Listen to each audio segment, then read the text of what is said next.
রোজকার ধরাবাঁধা জীবন থেকে কিছু সময়ের বিরতি নিয়ে আমরা আজ বেরিয়ে পড়লাম গ্রাম বাংলার অপরূপ সবুজ প্রকৃতি উপভোগ করা আর প্রত্যন্ত গ্রামের আনাচে কানাচে লোকচক্ষুর অন্তরালে থাকা বহু প্রাচীন ইতিহাস বিজড়িত মন্দির স্থাপত্যের মুখোমুখি হওয়ার উদ্দেশ্যে আমাদের এই একদিনের সফরগুলো হয়ে ওঠে ভারী আনন্দদায়ক।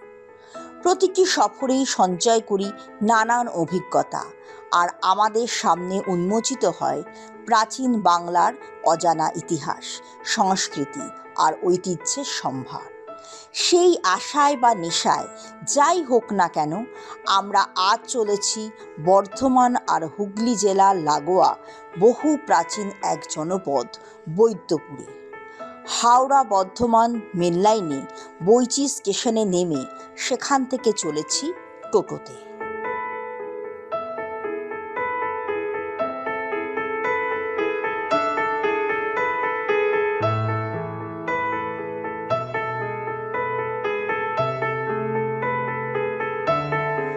এখন রয়েছি বৈদ্যপুরের কুণ্ডুপুকুর অঞ্চলে। এখানে এসে চোখে পড়ল দুটি আটচালা শিব মন্দির। এদের মধ্যে একটি মন্দিরের সামনের দেওয়ালে টেরাকোটার অলঙ্করণের মাধ্যমে ফুটিয়ে তোলা হয়েছে আলপনাধর্মী ও উদ্ভিদধর্মী নকশা, প্রস্ফুটিত শতদল ইত্যাদি। কয়েকটি মূর্তি ফলকও আছে, তবে কৃষ্ণ আর বলরামের দুটি মূর্তি বাদে অন্যগুলো অস্পষ্ট।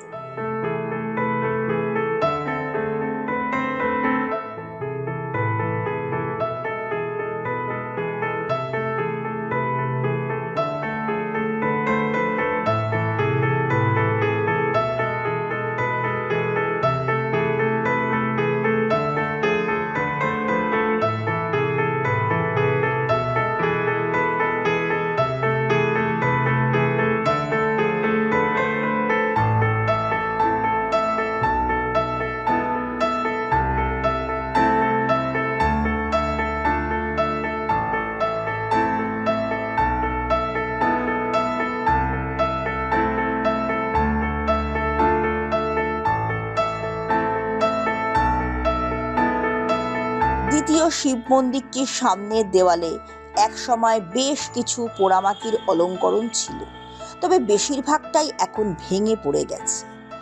আলপনাধর্মী নকশা আর লঙ্কা যুদ্ধে রাক্ষস সেনার সঙ্গে বানরকুলের লড়াইয়ের কিছু অংশ টিকে আছে কোনো রকমে। আর মন্দিরটির ভিত্তিভূমি সংলগ্ন ফলকগুলোতে কৃষ্ণ বিষয়ক ও শিকার দৃশ্যের চিত্রাবলী থাকলেও সেগুলো খুবই অস্পষ্ট হয়ে গেছে এখন। হাতি আর ঘোড়ার পিঠে তো আছেই, এমনকি উটের পিঠে চেপেও শিকার দৃশ্য আর একটি কিন্নর মূর্তিও লক্ষ্য করা যায় এখানে।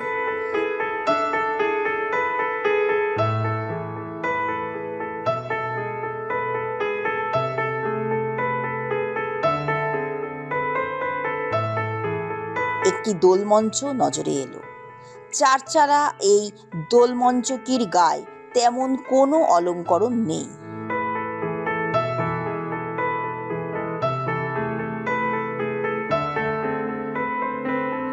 এটি শ্মশান কালীমাতার মন্দির। আনুমানিক 150 বছরের প্রাচীন এই মন্দিরটিতে অতীতে টিনের ছাউনি দেওয়া থাকলেও বর্তমানে ছাদ ঢালাই করে মন্দিরটিকে নতুন করে তৈরি করা হয়েছে। শিবতলার মোড়ে রয়েছে জমিদার নন্দীবংশের মেজ তরফের বাড়ি। নন্দীবংশের উত্তরসূরি শ্রীযুক্ত অরুণ নন্দী অত্যন্ত আন্তরিকতার সঙ্গে আমাদের সব কিছু ঘুরিয়ে দেখালেন।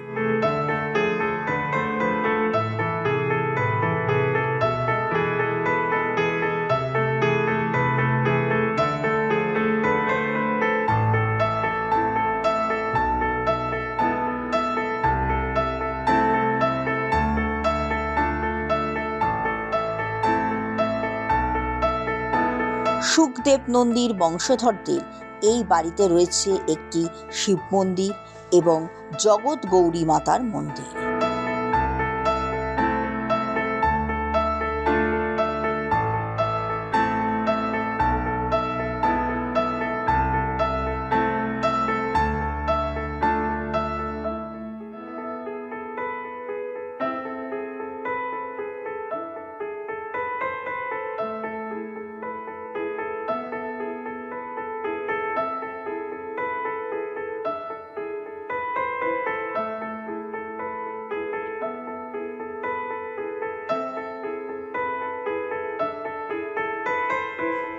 আটচালা একদুয়ারি এই শিব মন্দিরটিতে অতীতে পোড়ামাটির শিল্প ভাস্কর্য থাকলেও বর্তমানে তার কিছুই আর অবশিষ্ট নেই।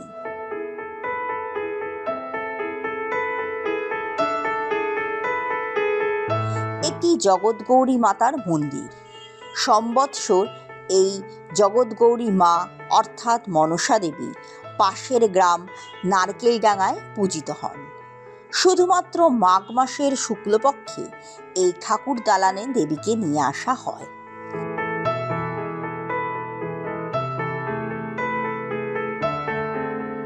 এখন রয়েছি বৈদ্যপুর গ্রামের কেন্দ্রস্থল রাসতলায়।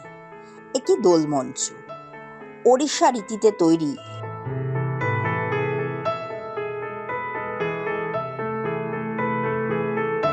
নন্দী বংশের দুই কুলদেবতা রাজরাজেশ্বর ও বৃন্দাবন চন্দ্র জিউকে পঞ্চম দোলের দিন সকালে এই দোল মন্দিরে এনে পুজো করা হয়। এটি রাসমঞ্চ। অষ্টভুজাকৃতি এই অপূর্ব রাসমঞ্চটিতে রাস পূর্ণিমার দিনে অবস্থান করেন নন্দী বংশের দুই কুলদেবতা রাজরাজেশ্বর ও বৃন্দাবন চন্দ্র জিউ। অসামান্য পঙ্খের কাজ সমৃদ্ধ রাসমঞ্চটি আনুমানিক 1243 বঙ্গাব্দে নির্মিত হয়েছিল।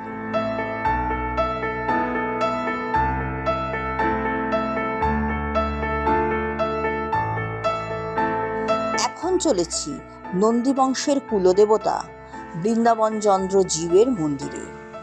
বিশাল সিংহদরজা বিশিষ্ট একটি বাড়ির মধ্যে এই মন্দিরটির অবস্থান। এটি বৈদ্যপুরের সবচেয়ে বড় মন্দির। অসাধারণ স্থাপত্যকলার নিদর্শন।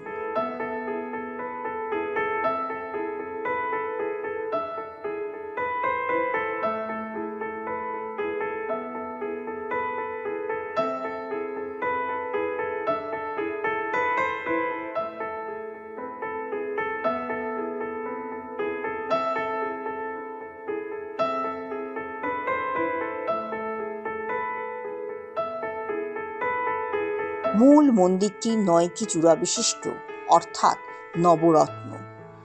দক্ষিণেশ্বর কালী মন্দিরের আদলে গড়ে ওঠা মন্দিরের স্থাপত্যকলা মনোমুগ্ধকর। ত্রিখিলানযুক্ত মূল প্রবেশপথ, তার উপরে রয়েছে পঙ্খের সূক্ষ্ম কারুকার্য।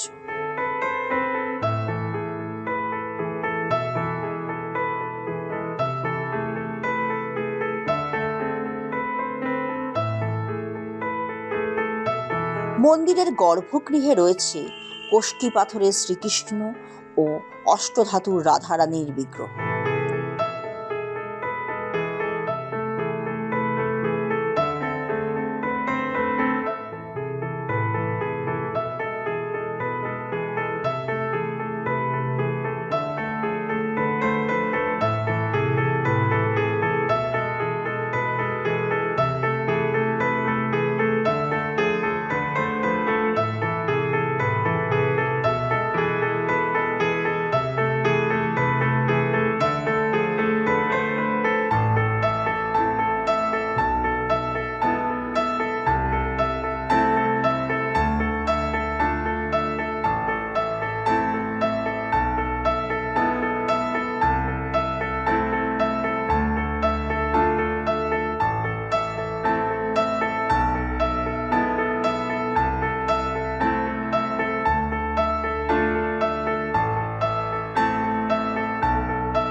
মন্দিরের সামনেই রয়েছে বিশাল নাট মন্দির।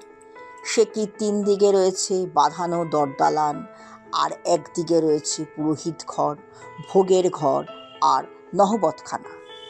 এই মন্দিরটা হচ্ছে বৃন্দাবন চন্দ্রের মন্দির। বাংলার 1252 সালে এটা তৈরি হয়েছে। এটা তৈরি করেছিল জমিদার নৃসিংহচরণ নন্দী চৌধুরী, এখানকার বদ্দিপুরের যে জমিদার ছিলেন। এখন তার ছেলেও মারা গেছে, তার নাতি এর তত্ত্বাবধানে এখনো চলছে। এখানে অনেক রাস, দোল, দুর্গোৎসব প্রভৃতি এই ঠাকুরকে নিয়ে হতো। এখন জৌলুস অনেক কমে গেছে, তবুও এই নিত্য সেবা হয়।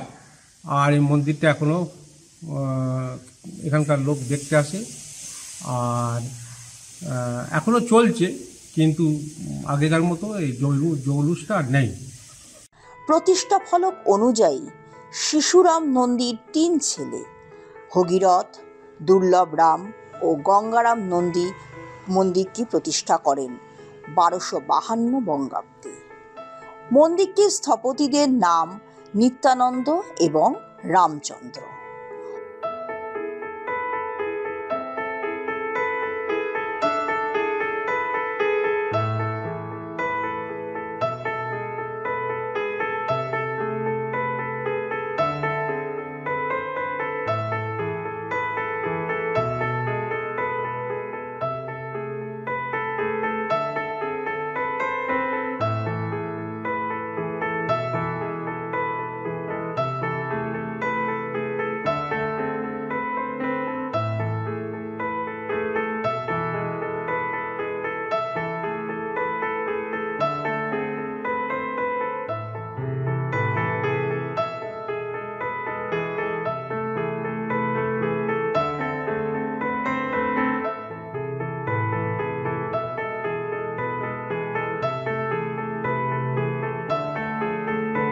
অসামান্য স্থাপত্যের নিদর্শন এই বৃন্দাবন চন্দ্র জীবের মন্দির দর্শন দিয়েই আজকের মতো বৈদ্যপুরে ভ্রমণের সমাপ্তি।